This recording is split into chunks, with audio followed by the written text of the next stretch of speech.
امتحان کے 2 پرچے ہیں جس کے بارے میں حضور صلی اللہ علیہ وسلم نے ہم بتا چکے ہیں۔ پہلا پرچہ قبر میں ہوگا جس میں 3 سوالات ہوں گے۔ پہلا سوال من ربک، تیرا رب کون ہے؟ دوسرا سوال من نبیک، تیرا نبی کون ہے؟ تیسرا سوال ما دینک، تیرا دین کیا ہے؟ خوش قسمت ہوگا وہ شخص جو ان تینوں سوالوں کے جواب دے سکے گا۔ پہلا سوال من ربک، تیرا رب کون ہے؟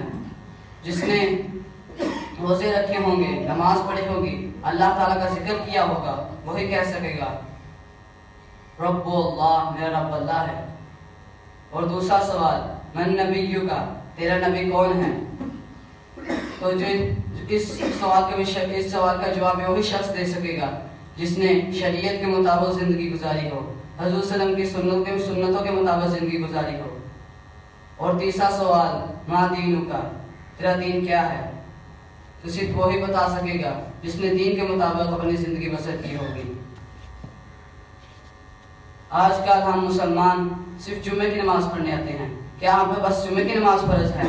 5 نمازوں کا ذکر کیا گیا ہے، فجر، ظہر، عصر، مغرب، عشاء، یہ 5 ہم پر فرض کی گئی ہیں، لیکن آج کل کوئی پڑھتا ہی نہیں ہے، اور اوپر سے کہتا ہے کہ اللہ غفور الرحیم ہے۔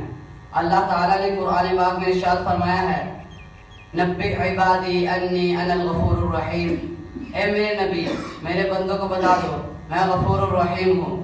اور آگے فرمایا ہے وَأَنَّ عَذَابِي هُوَ الْعَذَابُ الْأَلِيمُ، اور یہ بھی بتا دو کہ میرا عذاب بہت سخت ہے، بہت سخت ہے۔